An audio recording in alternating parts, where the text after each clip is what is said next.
ਤੁਹਾਨੂੰ ਕੀ ਲੱਗਦਾ ਕਿ ਕਿਸਾਨਾਂ ਦੇ ਹੱਕ ਦੇ ਵਿੱਚ ਨੇ ਇਹ ਬਿੱਲ? ਜੇਕਰ ਇਹ ਬਿੱਲ ਕਿਸਾਨਾਂ ਦੇ ਹੱਕ ਦੇ ਵਿੱਚ ਹੁੰਦੇ ਤਾਂ ਕੁਦਰਤ ਨੇ ਹੈ ਕਿ ਫਿਰ ਕਿਸਾਨ ਸੜਕਾਂ ਦੇ ਉੱਪਰ ਨਹੀਂ ਸੀ ਹੋਣੇ। ਪੁਰਾਣੀਆਂ ਮੁਗਲ ਹਕੂਮਤਾਂ ਵਾਲੇ ਹਮਲੇ ਹੋ ਗਏ, ਇਸ ਵਕਤ ਕਿਤੇ ਨਾ ਕਿਤੇ ਜਿਹੜਾ ਸਾਡਾ ਆਧਾਰ ਆ ਉਹਨੂੰ ਹਿਲਾਉਣ ਦੀ ਕੋਸ਼ਿਸ਼ ਹੈ। ਅੱਜ ਜਿਹੜਾ ਟੋਟਲੀ ਜਿਹੜਾ ਤੁਸੀਂ ਕਹਿ ਸਕਦੇ ਹੋ ਕਿ ਕੈਪੀਟਲਿਜ਼ਮ ਜਿਹੜਾ ਆ ਰਿਹਾ ਉਹਦੇ ਵਿੱਚ ਮਾਰਿਆ ਇਸੇ ਤਰ੍ਹਾਂ ਹੀ ਜਾਂਦਾ ਹੈ ਜਿਸ ਤਰ੍ਹਾਂ 18ਵੀਂ ਸਦੀ 'ਚ ਮਾਰਿਆ ਜਾਂਦਾ ਸੀ, ਪਰ ਹਮਲਾ ਸਰੀਰਕ ਨਹੀਂ ਕੀਤਾ ਜਾਂਦਾ, ਆਰਥਿਕ ਕੀਤਾ ਜਾਂਦਾ ਹੈ। ਸੋ ਇਹ ਮੇਰੇ ਖਿਆਲ ਦੇ ਨਾਲ ਇਸ ਪੰਜਾਬ ਦੀ ਧਰਤੀ ਦੇ ਉੱਪਰ ਆਰਥਿਕ ਹਮਲਾ ਹੈ। ਆਪਾਂ ਮੰਨ ਸਕਦੇ ਹਾਂ ਕਿ ਇਸ ਆਰਡੀਨੈਂਸਾਂ ਦੇ ਪਾਸ ਹੋਣ ਨਾਲ ਬਿੱਲ ਦਾ ਰੂਪ ਧਾਰਨ ਕਰਨ ਤੋਂ ਬਾਅਦ ਸਾਡਾ ਧਾਰਮਿਕ ਨੁਕਸਾਨ ਵੀ ਹੋਊਗਾ, ਸਾਡੇ ਸਿਧਾਂਤਾਂ ਦਾ ਨੁਕਸਾਨ ਵੀ ਹੋਊਗਾ, ਆਰਥਿਕ ਤੌਰ ਤੇ ਅਸੀਂ ਬਰਬਾਦ ਹੋਵਾਂਗੇ ਤੇ ਜਦੋਂ ਅਸੀਂ ਡੈਸਪਰੇਟ ਹੋਵਾਂਗੇ ਤੇ ਜਿਸ ਇਲਾਕੇ ਵਿੱਚ ਜਾਵਾਂਗੇ ਉਸ ਇਲਾਕੇ ਦੇ ਸੱਭਿਆਚਾਰ ਨੂੰ ਕੁਦਰਤੀ ਸਾਡੀਆਂ ਆਉਣ ਵਾਲੀਆਂ ਪੀੜ੍ਹੀਆਂ ਅਡਾਪਟ ਕਰਨਗੀਆਂ। ਔਰ ਸੰਤ ਜਰਨੈਲ ਸਿੰਘ ਹੋਰਾਂ ਨੇ ਵੀ ਆਪਣੀਆਂ ਸਪੀਚਾਂ ਦੇ ਵਿੱਚ ਜਾਂ ਆਨੰਦਪੁਰ ਦੇ ਮਤੇ ਵਿੱਚ ਬਾਰ-ਬਾਰ ਦਿੱਲੀ ਦੇ ਧੱਕਿਆਂ ਦਾ ਜ਼ਿਕਰ ਕੀਤਾ ਹੋਇਆ ਸੀਗਾ। ਆਪਣੇ ਲਈ ਇਹ ਨਵੀਂ ਚੀਜ਼ ਨਹੀਂ ਹੈ। ਅਸੀਂ ਹਰੀ ਸਿੰਘ ਨਲੂਏ ਦੇ ਵਾਰਸ ਹਾਂ। ਸਾਡੇ ਲਈ ਦੋ ਹੀ ਰਸਤੇ ਬਾਕੀ ਬਚਣੇ ਆ ਕਿ ਜਾਂ ਤਾਂ ਅਸੀਂ ਜਿੱਦਾਂ ਸਾਨੂੰ ਸਾਡੇ ਗੁਰੂ ਨੇ ਕਿਹਾ ਹੈ ਕਿ ਚੂਕਰ ਅਜਮ ਹੀਲ ਤੇ ਦਰਗੁਜਸ ਹਲਾਲ ਅਸਤਬੁਰਦਨ व ਸ਼ਮਸ਼ੀਰ ਦਸਤ, ਜਾਂ ਤਾਂ ਅਸੀਂ ਉਹ ਰਸਤਾ ਚੁਣਾਂਗੇ ਤੇ ਜਾਂ ਫਿਰ ਕਿਉਂਕਿ ਡੈਮੋਕ੍ਰੈਟਿਕ ਵੇ ਦੇ ਨਾਲ ਲੋਕਤੰਤਰ ਤਾਂ ਠੋਕਤੰਤਰ ਬਣ ਗਿਆ ਤੇ ਲੋਕਤੰਤਰੀ ਤਰੀਕਾ ਆ ਧਰਨੇ ਸੀਗੇ, ਇਹਦੀ ਕੋਈ ਆਵਾਜ਼ ਸੁਣ ਨਹੀਂ ਰਿਹਾ। ਖੇਤੀਬਾੜੀ ਆਰਡੀਨੈਂਸਾਂ ਨੂੰ ਲੈ ਕੇ ਜਿਹੜੇ ਹੁਣ ਬਿੱਲ ਦਾ ਰੂਪ ਧਾਰਨ ਕਰ ਗਏ ਨੇ, ਰਾਸ਼ਟਰਪਤੀ ਦੀ ਮੋਹਰ ਲੱਗ ਗਈ ਹੈ, ਉਹਨਾਂ ਨੂੰ ਲੈ ਕੇ ਪੰਜਾਬ ਦੀਆਂ ਸੜਕਾਂ ਤੇ ਰੋਸ ਲਗਾਤਾਰ ਜਾਰੀ ਹੈ। ਅੱਜ ਬਟਾਲੇ ਦੀ ਧਰਤੀ ਤੇ ਪਹੁੰਚੇ ਹਾਂ, ਸਾਡੇ ਨਾਲ ਸੁਖਪ੍ਰੀਤ ਉਦੋਗੇ ਨੇ ਜਿਹੜੇ ਵੱਡੇ ਪੱਧਰ ਤੇ ਚਿੰਤਕ ਨੇ। ਸਰ, ਅੱਜ ਜੇ ਇਸ ਮਸਲੇ ਦੀ ਗੱਲ ਕਰੀਏ, ਹਰੇਕ ਬੰਦਾ ਸੜਕਾਂ ਤੇ ਹੈ, ਪਰ ਕੇਂਦਰ ਸਰਕਾਰ ਕਹਿੰਦੀ ਹੈ ਕਿ ਅਸੀਂ ਕਿਸਾਨਾਂ ਦੇ ਹਿਤੈਸ਼ੀ ਹਾਂ, ਅਸੀਂ ਉਹਨਾਂ ਦੇ ਹੱਕ ਦੇ ਵਿੱਚ ਬਿੱਲ ਜਿਹੜੇ ਨੇ ਪਾਸ ਕਰ ਰਹੇ ਹਾਂ। ਤੁਹਾਨੂੰ ਕੀ ਲੱਗਦਾ ਕਿ ਕਿਸਾਨਾਂ ਦੇ ਹੱਕ ਦੇ ਵਿੱਚ ਨੇ ਇਹ ਬਿੱਲ? ਵੇਖੋ, ਜੇਕਰ ਇਹ ਬਿੱਲ ਕਿਸਾਨਾਂ ਦੇ ਹੱਕ ਦੇ ਵਿੱਚ ਹੁੰਦੇ ਤਾਂ ਕੁਦਰਤ ਨੇ ਹੈ ਕਿ ਫਿਰ ਕਿਸਾਨ ਸੜਕਾਂ ਦੇ ਉੱਪਰ ਨਹੀਂ ਸੀ ਹੋਣੇ। ਕਿਸਾਨ ਨੂੰ ਪਤਾ ਹੈ ਕਿ ਉਹਨੂੰ ਕੋਈ ਸਿਕਿਉਰਿਟੀ ਨੈਟ ਨਹੀਂ ਦਿੱਤਾ ਜਾ ਰਿਹਾ। ਜਿਸ ਤਰ੍ਹਾਂ ਦੇ ਨਾਲ ਕਿਸਾਨ ਨੂੰ ਇਹ ਕਿਹਾ ਜਾ ਰਿਹਾ ਕਿ ਉਹਨੂੰ ਵਪਾਰ ਤੇ ਉਹਦੇ ਉਤਪਾਦ ਦੇ ਵਪਾਰ ਦੇ ਜਿਹੜੇ ਨੇ ਮੌਕੇ ਪ੍ਰਦਾਨ ਕੀਤੇ ਜਾਣਗੇ,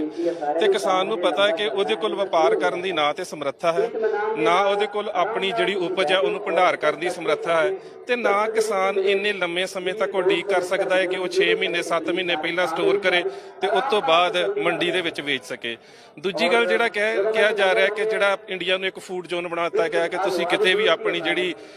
ਮੰਡੀ ਦੀ ਫਸਲ ਹੈ ਕਿਤੇ ਵੀ ਵੇਚ ਸਕਦੇ ਹੋ। ਵੇਖੋ, ਉਹਦੇ ਵਿੱਚ ਸਭ ਤੋਂ ਵੱਡੀ ਗੱਲ ਹੈ ਕਿ ਜਿਹੜਾ ਮਿਨੀਮਮ 85% ਜਿਹੜਾ ਕਿਸਾਨ ਹੈ ਉਹ ਤਕਰੀਬਨ 5 ਏਕੜ ਦੀ ਜ਼ਮੀਨ ਵਾਲਾ ਹੈ, ਉਸ ਤੋਂ ਉੱਪਰ 10 ਏਕੜ ਦੀ ਜ਼ਮੀਨ ਦੀ ਲਿਮਿਟ ਆ ਜਾਂਦੀ ਹੈ। ਤੇ ਜਿਹੜਾ 5 ਏਕੜ ਵਾਲੀ ਜ਼ਮੀਨ ਦਾ ਮਾਲਕ ਹੈ, ਉਹ 5 ਏਕੜ ਦਾ ਜਿਹੜਾ ਮਾਲਕ ਹੈ ਉਹ ਤੇ ਆਪਣੀ ਪਹਿਲੀ ਉਪਜ ਦੇ ਉੱਪਰ ਕਰਜ਼ਾ ਚੁੱਕ ਕੇ ਅਗਲੀ ਫਸਲ ਦੀ ਬਿਜਾਈ ਕਰਦਾ ਹੈ। ਸੋ ਉਹਦੇ ਕੋਲ ਇਹ ਸਾਧਨ ਹੀ ਹੈ ਨਹੀਂ ਕਿ ਉਹ ਪੰਜਾਬ ਤੋਂ ਬਾਹਰ ਜਾ ਕੇ ਆਪਣੀ ਫਸਲ ਨੂੰ ਵੇਚ ਸਕੇ। ਅਗਲੀ ਗੱਲ ਆ ਜਾਂਦੀ ਜਿਹੜਾ ਮਿਨੀਮਮ ਸਪੋਰਟ ਪ੍ਰਾਈਸ ਹੈ। ਜਦੋਂ ਤੁਸੀਂ ਘੱਟੋ ਘੱਟ ਜਿਹੜੀ ਲਾਗਤ ਮੁੱਲ ਹੈ ਜਾਂ ਸਮਰਥਨ ਮੁੱਲ ਹੈ ਉਹਨਾਂ ਦੋਵਾਂ ਦੇ ਵਿੱਚ ਇੱਕ ਸਾਰਤਾ ਨਹੀਂ ਰੱਖੋਗੇ ਤੇ ਕਿਸਾਨ ਨੂੰ ਇਸ ਚੀਜ਼ ਦਾ ਕਿਸ ਤਰ੍ਹਾਂ ਦੇ ਨਾਲ ਤੁਸੀਂ ਸਿਕਿਉਰਿਟੀ ਨੈਟ ਪ੍ਰੋਵਾਈਡ ਕਰ ਸਕਦੇ ਹੋ ਕਿ ਉਹਨੂੰ ਇਸ ਗੱਲ ਦੀ ਇੰਸ਼ੋਰੈਂਸ ਰਹੇਗੀ ਕਿ ਜਿਹੜੀ ਮੈਂ ਫਸਲ ਬੀਜਾਂਗਾ ਉਹ ਫਸਲ ਜਿਹੜੀ ਹੈ ਘੱਟੋ ਘੱਟ ਇਸ ਮੁੱਲ ਦੇ ਉੱਪਰ ਖਰੀਦੀ ਜਾਵੇਗੀ।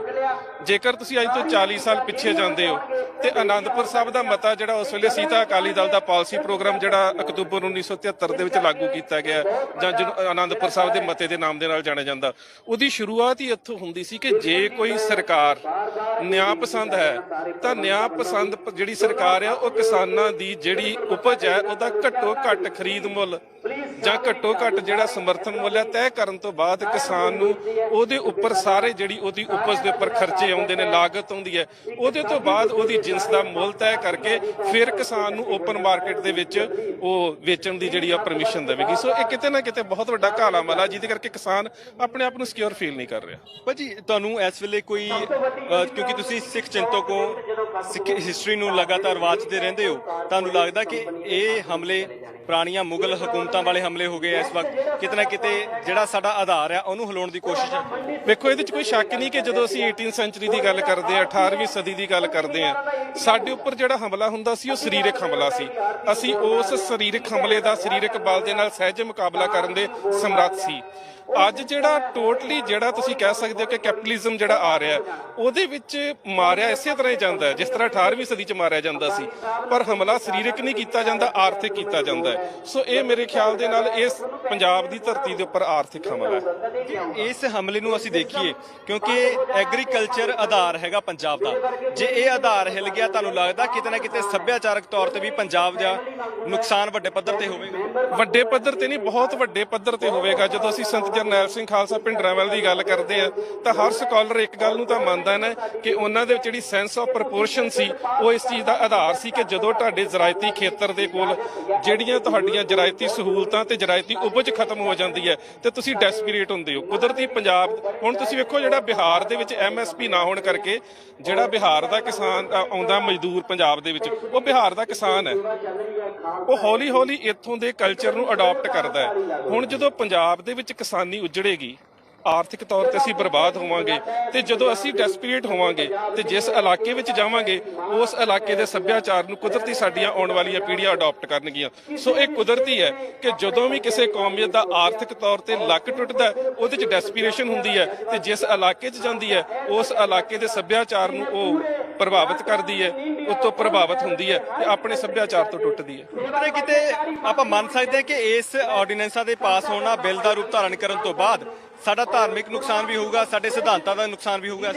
ਬਿਲਕੁਲ ਇਹ 'ਚ ਕੁਦਰਤੀ ਹੈ ਕਿ ਜਦੋਂ ਮੇਰੇ ਖਿਆਲ ਦੇ ਨਾਲ ਅੱਜ ਕੱਲ ਜਦੋਂ ਅਸੀਂ ਕਿਸੇ ਵੀ ਧਾਰਮਿਕ ਵਿਚਾਰਧਾਰਾ ਦੀ ਗੱਲ ਕਰਨੀ ਹੁੰਦੀ ਹੈ ਤੇ ਉਹਦੇ ਪਿੱਛੇ ਇੱਕ ਸਾਡੀ ਬਹੁਤ ਵੱਡੀ ਜਦੋਂ ਅਸੀਂ ਸਿੱਖਾਂ ਦੀ ਗੱਲ ਕਰਦੇ ਹਾਂ ਤੇ ਅਸੀਂ ਕਹਿੰਦੇ ਹਾਂ ਕਿ ਸਾਡੇ ਕੋਲ ਕਿਰਤ ਕਰਨ ਦਾ, ਵੰਡ ਛਕਣ ਦਾ, ਨਾਮ ਜਪਣ ਦਾ ਸਿਧਾਂਤ ਹੈ। ਇਹ ਸਾਡੇ ਸਿਧਾਂਤ ਤਾਂ ਹੀ ਐਪਲੀਕੇਬਲ ਨੇ ਜੇ ਅਸੀਂ ਖੁਸ਼ਹਾਲ ਹਾਂ ਤੇ ਜੇ ਸਾਡੀ ਆਰਥਿਕਤਾ ਦਾ ਹੀ ਲੱਕ ਤੋੜਿਆ ਜਾਵੇਗਾ ਅਸੀਂ ਕਿਵੇਂ ਲੰਗਰ ਲਾਉਣੇ ਨੇ। ਵੇਖੋ ਕਿਸਾਨ ਤਾਂ ਇੰਨਾ ਖੁੱਲ੍ਹ ਦਿਲਾ ਸੀਗਾ ਕਿ ਮੇਰੇ ਖਿਆਲ ਦੇ ਨਾਲ ਸ਼ਾਇਦ ਕੋਈ ਵੀ ਦੁਨੀਆ ਦੇ ਵਿੱਚ ਉਪਜ ਤੋਂ ਉਤਪਾਦਨ ਪੈਦਾ ਕਰਨ ਵਾਲਾ ਬੰਦਾ ਨਹੀਂ ਜਿਹੜਾ ਆਪਣੀ ਜਿਹੜੀ ਵਸਤ ਆ ਉਹ ਫ੍ਰੀ ਦੇ ਵਿੱਚ ਦੇ ਦੇਵੇ, ਪਰ ਕਿਸਾਨ ਤਾਂ ਫਿਰ ਵੀ ਆਪਣੇ ਧਾਰਮਿਕ ਅਕੀਦੇ ਵਿੱਚ ਰਹਿੰਦਾ ਹੋਇਆ ਆਪਣੀਆਂ ਧਰਮ ਦੀਆਂ ਪਰੰਪਰਾਵਾਂ ਨੂੰ ਜਿਉਂਦਾ ਰੱਖਦਾ ਸੀ। ਭਾਈ ਸਾਹਿਬ ਤੁਸੀਂ ਕਿਵੇਂ ਦੇਖਦੇ ਹੋ ਇਹ ਜਿਹੜਾ ਸਿੱਧੇ ਤੌਰ ਤੇ ਹੁਕੂਮਤ ਕਹਿੰਦੀ ਹੈ ਕਿ ਹੁਣ ਇਹ ਕਾਨੂੰਨ ਲਾਗੂ ਹੋਣਗੇ, ਪਿਛਲੇ ਕਈ ਲੰਮੇ ਸਮੇਂ ਤੋਂ ਅਸੀਂ ਦੇਖ ਰਹੇ ਹਾਂ ਉਹ ਆਪਣੀ ਮਰਜ਼ੀ ਦੇ ਨਾਲ ਹਰੇਕ ਕਾਨੂੰਨ ਜਿਹੜਾ ਚਾਹੁੰਦੇ ਆ ਤੇ ਪਾਸ ਕਰ ਰਹੇ ਨੇ, ਤੁਹਾਨੂੰ ਲੱਗਦਾ ਕਿ ਇਸ ਡਿਕਟੇਟਰ ਤਾਨਾਸ਼ਾਹੀ ਹੋ ਗਿਆ ਇਸ ਵੇਲੇ ਪੂਰੇ ਦੇਸ਼ ਦੀ ਹਕੂਮਤ ਜਿਹੜੀ ਹੈ ਤਾਨਾਸ਼ਾਹੀ ਹੋ ਗਈ, ਆਪਣੀ ਮਰਜ਼ੀ ਨਾਲ ਰਵੱਈਏ ਦੇ ਮੁਤਾਬਕ ਕਾਨੂੰਨ ਲਾਗੂ ਕੀਤੇ ਜਾ ਰਹੇ? ਵੀਰੇ ਵੇਖੋ ਪੰਜਾਬ ਤਾਂ 70 ਸਾਲ ਤੋਂ ਇਹ ਸੰਤਾਪ ਭੋਗ ਹੀ ਰਿਹਾ ਸੀ ਔਰ ਸੰਤ ਜਰਨੈਲ ਸਿੰਘ ਹੋਰਾਂ ਨੇ ਵੀ ਆਪਣੀਆਂ ਸਪੀਚਾਂ ਦੇ ਵਿੱਚ ਜਾਂ ਆਨੰਦਪੁਰ ਦੇ ਮਤੇ ਵਿੱਚ ਬਾਰ-ਬਾਰ ਦਿੱਲੀ ਦੇ ਧੱਕਿਆਂ ਦਾ ਜ਼ਿਕਰ ਕੀਤਾ ਹੋਇਆ ਸੀਗਾ। ਆਪਣੇ ਲਈ ਇਹ ਨਵੀਂ ਚੀਜ਼ ਨਹੀਂ ਹੈ, ਪਰ ਮੈਨੂੰ ਇੰਝ ਲੱਗਦਾ ਕਿ ਇਹ ਡੈਮੋਕ੍ਰੇਸੀ ਦਾ ਵੀ ਬਹੁਤ ਵੱਡਾ ਘਾਣ ਹੈ ਕਿ ਜੇ ਤੁਹਾਨੂੰ ਸਰਕਾਰ ਦਿੱਤੀ ਗਈ ਹੈ, ਤੁਸੀਂ ਚੁਣ ਕੇ ਨੁਮਾਇੰਦੇ ਬਣ ਕੇ ਉੱਥੇ ਗਏ ਹੋ ਤੇ ਤੁਸੀਂ ਗਏ ਤਾਂ ਭਾਰਤ ਦੇ ਲੋਕਾਂ ਲਈ ਹੋ ਨਾ, ਉਹਨਾਂ ਦੀ ਬਿਹਤਰੀ ਲਈ ਹੋ। ਤੇ ਜੇ ਭਾਰਤ ਜਿਹੜਾ ਕਿ ਖੇਤੀ ਪ੍ਰਧਾਨ ਦੇਸ਼ ਹੈ, ਜੇ ਉਹਦਾ ਕਿਸਾਨ ਤੁਹਾਡੇ ਤੋਂ ਦੁਖੀ ਹੈ ਤੇ ਤੁਸੀਂ ਆਪਣੀਆਂ ਯਾਰੀਆਂ ਪਗਾਉਣ ਲਈ ਤੁਸੀਂ ਅਡਾਨੀਆਂ ਬਾਨੀਆਂ ਨੂੰ ਸਪੋਰਟ ਕਰਨ ਲਈ ਜਾਂ ਜਿਹੜੇ ਤੁਹਾਡੇ ਫਾਈਨਾਂਸਰ ਨੇ ਜਿਨ੍ਹਾਂ ਨੇ ਇਲੈਕਸ਼ਨ 'ਚ ਤੁਹਾਨੂੰ ਮਦਦ ਕੀਤਾ, ਕਿਉਂਕਿ ਡੈਮੋਕ੍ਰੇਸੀ ਅੱਜ ਬਹੁਤ ਕਰੋੜੀ ਹੋ ਚੁੱਕੀ ਹੈ, ਇੱਕ MP ਜਿੱਤਣ ਲਈ 100 ਕਰੋੜ 50 ਕਰੋੜ ਇਨਵੈਸਟ ਕਰਦਾ। ਉਹ ਸਾਰੀਆਂ ਚੀਜ਼ਾਂ ਰਿਕਵਰ ਕਰਨ ਵਾਸਤੇ ਤੁਸੀਂ ਜਿਹੜਾ ਬਿਜ਼ਨਸਮੈਨ ਹੈ ਉਹਨੂੰ ਸਪੋਰਟ ਕਰਨ ਲਈ ਤੁਸੀਂ ਆਮ ਜਨਤਾ ਦਾ ਗਲਾ ਘੋਟ ਰਹੇ ਹੋ। ਇਹ ਭਾਰਤ ਦੀ ਸਾਰੀ ਜਨਤਾ ਨੂੰ ਸੋਚਣਾ ਪੈਣਾ ਹੈ ਔਰ ਪੰਜਾਬ ਲਈ ਤਾਂ ਵਿਸ਼ੇਸ਼ ਤੌਰ ਤੇ ਸੋਚਣ ਦੀ ਗੱਲ ਹੈ, ਕਿਉਂਕਿ 70 ਸਾਲ ਤੋਂ ਅਸੀਂ ਜਿਹੜਾ ਦਿੱਲੀ ਸੰਤਾਪ ਹੰਢਾ ਰਹੀ ਸੀ, ਅੱਜ ਤੁਸੀਂ ਹੁਣੇ ਜਿਵੇਂ ਡਾਕਟਰ ਉਦੋਕੇ ਹੋਣਾ ਨੂੰ ਕਿਹਾ ਕਿ ਪੰਜਾਬ ਦਾ ਕਿਸਾਨ ਹੀ ਨਹੀਂ ਨੌਜਵਾਨ ਵੀ ਸੜਕਾਂ ਤੇ ਖੜਾ ਹੈ। ਇਹ ਸਭ ਤੋਂ ਵੱਡੀ ਚਿੰਤਾ ਦਾ ਵਿਸ਼ਾ ਹੁਕਮਰਾਨ ਲਈ ਹੈ ਕਿ ਮੈਂ ਜਿਨ੍ਹਾਂ ਉੱਤੇ ਰਾਜ ਕਰ ਰਿਹਾ, ਇਹ ਜਿਹੜਾ ਡੈਮੋਕ੍ਰੇਸੀ ਦਾ ਰੂਲ ਹੈ by the people for the people, ਇਹ ਕੀ ਫॉर ਦਾ ਪੀਪਲ ਹੈ? ਇੱਕ ਪਾਸੇ ਅਸੀਂ ਕਹਿੰਦੇ ਹਾਂ ਸਾਡਾ ਮੁਲਕ ਦੁਨੀਆ ਦੀ ਸਭ ਤੋਂ ਵੱਡੀ ਡੈਮੋਕ੍ਰੇਸੀ ਹੈ ਤੇ ਡੈਮੋਕ੍ਰੇਸੀ ਦਾ ਬਹੁਤ ਵੱਡਾ ਘਾਣ ਹੈ ਕਿ ਜਦੋਂ ਡੈਮੋਕ੍ਰੈਟਿਕ ਵੇ ਦੇ ਨਾਲ ਚੁਣੀ ਹੋਈ ਗਵਰਨਮੈਂਟ ਜਿਹੜੀ ਹੈ ਉਹ ਲੋਕਾਂ ਦੀ ਜਿਹੜੀ ਨੁਮਾਇੰਦਗੀ ਕਿੱਦਾਂ ਦੀ ਕਰ ਰਹੀ ਹੈ ਕਿ ਲੋਕਾਂ ਨੂੰ ਸੜਕਾਂ ਤੇ ਆ ਕੇ ਆਪਣੇ ਹੱਕਾਂ ਦੀ ਗੱਲ ਨਤੀਜੇ ਕਿਹੋ ਜਿਹੇ ਨਜ਼ਰ ਆ ਰਹੇ ਨੇ ਤੁਹਾਨੂੰ? ਇਹ ਕਾਨੂੰਨ ਹੁਣ ਸਰਕਾਰ ਨੇ ਤਾਂ ਲਾਗੂ ਕਰਤੇ, ਰਾਸ਼ਟਰਪਤੀ ਦੀ ਮੋਹਰ ਰਹਿੰਦੀ ਸੀ ਉਹ ਵੀ ਲੱਗ ਗਈ, ਨਤੀਜੇ ਕੀ ਆਉਣਗੇ? ਵੀਰੇ ਦੇਖੋ ਨਤੀਜੇ ਬਹੁਤ ਬੁਰੇ ਵੀ ਨਿਕਲ ਸਕਦੇ ਨੇ, ਕਿਉਂਕਿ ਵੇਖੋ ਪੰਜਾਬ ਦੀਆਂ ਰਗਾਂ 'ਚ ਕਲਗੀਧਰ ਦਾ ਖੂਨ ਹੈਗਾ। ਅਸੀਂ ਹਰੀ ਸਿੰਘ ਨਲੂਏ ਦੇ ਵਾਰਿਸ ਹਾਂ, ਸਾਡੇ ਲਈ ਦੋ ਹੀ ਰਸਤੇ ਬਾਕੀ ਬਚਣੇ ਆ ਕਿ ਜਾਂ ਤਾਂ ਅਸੀਂ ਜਿੱਦਾਂ ਸਾਨੂੰ ਸਾਡੇ ਗੁਰੂ ਨੇ ਕਿਹਾ ਹੈ ਕਿ ਸੂ ਕਰ ਅਜ਼ਮ ਹੀਲ ਤੇ ਦਰਗੁਜਸਤ ਹਲਾਲ ਅਸਤਬੁਰਦਨ ਵਾ ਸ਼ਮਸ਼ੀਰ ਦਸਤ, ਜਾਂ ਤਾਂ ਅਸੀਂ ਉਹ ਰਸਤਾ ਚੁਣਾਂਗੇ ਤੇ ਜਾਂ ਫਿਰ ਕਿਉਂਕਿ ਡੈਮੋਕ੍ਰੈਟਿਕ ਵੇ ਦੇ ਨਾਲ ਲੋਕਤੰਤਰ ਤਾਂ ਠੋਕਤੰਤਰ ਬਣ ਗਿਆ ਤੇ ਲੋਕਤੰਤਰੀ ਤਰੀਕਾ ਆ ਧਰਨੇ ਸੀਗੇ, ਇਹਦੀ ਕੋਈ ਆਵਾਜ਼ ਸੁਣ ਨਹੀਂ ਰਿਹਾ, ਉਹਨਾਂ ਦਾ ਮੀਡੀਆ ਆਪਣਾ ਖਰੀਦਿਆ ਹੋਇਆ, ਉਹ ਸਾਡੀ ਆਵਾਜ਼ ਦਿੱਲੀ ਦੇ ਕੰਨਾਂ ਤੱਕ ਨਹੀਂ ਪਹੁੰਚ ਰਹੀ। ਤੇ ਮੈਨੂੰ ਲੱਗਦਾ ਹੈ ਕਿ ਸੈਂਟਰ ਸਰਕਾਰ ਨੂੰ ਸੋਚਣਾ ਪੈਣਾ ਹੈ ਕਿ ਪੰਜਾਬ ਦੇ ਜੰਮਿਆਂ ਨੂੰ ਵੈਸੇ ਤਾਂ ਨਿੱਤ ਨਿਮਿਮਾਂ ਹੁੰਦੀਆਂ ਕਿ ਪੰਜਾਬ ਦੀ ਜਵਾਨੀ ਨੂੰ ਜਾਂ ਦੇਸ਼ ਦੀ ਜਵਾਨੀ ਨੂੰ ਕਿਰਾਏ ਨਾ ਪਾਇਆ ਜਾਵੇ, ਉਸ ਤੋਂ ਪਹਿਲਾਂ ਇਹ ਕਾਲੇ ਕਾਨੂੰਨ ਜਿਹੜੇ ਵਾਪਸ ਲਏ ਜਾਣ ਤਾਂ ਕਿ ਕਿਸਾਨ ਬਚ ਸਕੇ। ਬਈ ਤੁਸੀਂ ਕਿਵੇਂ ਦੇਖਦੇ ਹੋ? ਨੌਜਵਾਨ ਸੜਕਾਂ ਤੇ ਹੈ, ਨੌਜਵਾਨ ਲਗਾਤਾਰ ਰੋਸ ਪ੍ਰਗਟਾ ਰਿਹਾ, ਤਾਂ ਲੱਗਦਾ ਇਹਦਾ ਅਸਰ ਹੋਊਗਾ? ਵੀਰੇ ਜ਼ਰੂਰ ਹੋਊਗਾ। ਮੈਂ ਤਾਂ ਸਗੋਂ ਇਸ ਗੱਲ ਨੂੰ ਤੁਹਾਡੇ ਚੈਨਲ ਦੇ ਰਾਹੀਂ ਅਪੀਲ ਵੀ ਕਰਨੀ ਚਾਹੁੰਦਾ ਯਾਰ, ਜਿਹੜੇ ਸਿਟੀ ਦਾ ਯੂਥ ਹੈ, ਜੇ ਮੈਂ ਸਿਟੀ 'ਚ ਆ, ਮੇਰਾ ਆਪਣਾ ਕਾਰਪੋਰੇਟ ਹਾਊਸ ਹੈ, ਪਰ ਇਹਦੇ 'ਚ ਹਰ ਕਾਰਪੋਰੇਟ ਹਾਊਸ ਉਸ ਲੈਵਲ ਤੇ ਨੁਕਸਾਨ ਨਹੀਂ ਕਰੂਗਾ, ਪਰ ਜਿਹੜੇ ਵੱਡੇ ਕਾਰਪੋਰੇਟ ਹਾਊਸਿਸ ਨੇ, ਜੇ ਅੱਜ ਸਿਟੀ ਵਾਲਾ ਕੋਈ ਬਾਹਰ ਨਹੀਂ ਆ ਰਿਹਾ, ਉਹਦੇ 'ਚ ਮੈਨੂੰ ਇੱਕ ਚੀਜ਼ ਦੱਸੋ, ਜੇ ਇਹਨਾਂ ਦਾ ਸਮਾਨ ਮਹਿੰਗੇ ਰੇਟਾਂ ਤੇ ਖਰੀਦ ਲਿਆ ਤੇ ਸਿਟੀ ਵਾਲਾ ਕੀ ਮਹਿੰਗੇ ਰੇਟਾਂ ਤੇ ਨਹੀਂ ਲਊਗਾ? ਯਾਰ ਜਿਹੜੀ ਚੀਜ਼ ਮੈਂ 30 ਰੁਪਏ ਕਿਲੋ ਲੈ ਰਿਹਾ, ਜਦੋਂ ਅਡਾਨੀ ਅੰਬਾਨੀ ਨੇ ਖਰੀਦ ਲਈ ਤਾਂ ਉਹ ਮੈਨੂੰ 100 ਰੁਪਏ ਖਰੀਦਣੀ ਪੈਣੀ ਆ। ਇਹੀ ਤਾਂ ਮੈਂ ਇਹਨਾਂ ਨੂੰ ਸਮਝਾਉਣਾ ਚਾਹੁੰਦਾ ਕਿ ਸਿਟੀ ਵਾਲੇ ਜਿਹੜੇ ਘਰੇ ਬੈਠੇ ਨਾ, ਵੀ ਸਾਡਾ ਕਿਹੜਾ ਕੋਈ ਲੈਣਾ ਦੇਣਾ ਵਾ, ਫਾਰਮਰ ਆ, ਪਿੰਡ ਵਾਲੇ ਆ, ਜਿਹੜੇ ਫਾਰਮਿੰਗ ਕਰਦੇ ਆ, ਸਿਰਫ ਉਹਨਾਂ ਦਾ ਨਾ ਵੀਰੇ, ਹਰੇਕ ਵਰਗ ਨੂੰ, ਹਰੇਕ ਜਵਾਨ ਨੂੰ, ਹਰੇਕ ਬਜ਼ੁਰਗ ਨੂੰ, ਬੁੱਢੇ ਨੂੰ, ਸਾਰਿਆਂ ਨੂੰ ਇਫੈਕਟ ਕਰੂਗਾ, ਭਾਵੇਂ ਉਹ ਸਿਟੀ 'ਚ ਰਹਿੰਦਾ ਤੇ ਭਾਵੇਂ ਉਹ ਪਿੰਡ 'ਚ ਰਹਿੰਦਾ। ਸੋ ਸਾਰਿਆਂ ਨੂੰ ਅਪੀਲ ਆ ਵੀ ਸਿਟੀ ਵਾਲਿਆਂ ਨੂੰ ਸਪੈਸ਼ਲੀ ਕਿ ਤੁਸੀਂ ਯਾਰ ਪਲੀਜ਼ ਇਹਨਾਂ ਦਾ ਸਾਥ ਦਈਏ, ਤਾਂ ਇਸੇ ਕਰਕੇ ਅਸੀਂ ਆਏ ਹਾਂ। ਬਾਈ ਜੀ, ਤੁਸੀਂ ਨੌਜਵਾਨਾਂ ਨੂੰ ਕੀ ਸੁਨੇਹਾ ਦੇਣਾ ਚਾਹੋਗੇ? ਕਿਉਂਕਿ ਨੌਜਵਾਨਾਂ ਦੇ ਵਿੱਚ એનર્ਜੀ ਬਹੁਤ ਹੈ, ਅਸੀਂ ਪਿਛਲੇ ਕਈ ਦਿਨਾਂ ਤੋਂ ਦੇਖ ਰਹੇ ਹਾਂ એનર્ਜੀ ਬਹੁਤ ਹੈ, ਪਰ ਇਸ એનર્ਜੀ ਦਾ ਗਲਤ ਇਸਤੇਮਾਲ ਨਾ ਹੋ ਜਾਵੇ ਕਿਤੇ। ਵੇਖੋ ਵਿਧੀ ਚ ਕੋਈ ਸ਼ੱਕ ਨਹੀਂ ਹੈ ਕਿ ਨੌਜਵਾਨਾਂ ਦੇ ਵਿੱਚ ਰੋਹ ਵੀ ਬਹੁਤ ਹੈ ਤੇ ਰੋਸ ਵੀ ਬਹੁਤ ਹੈ।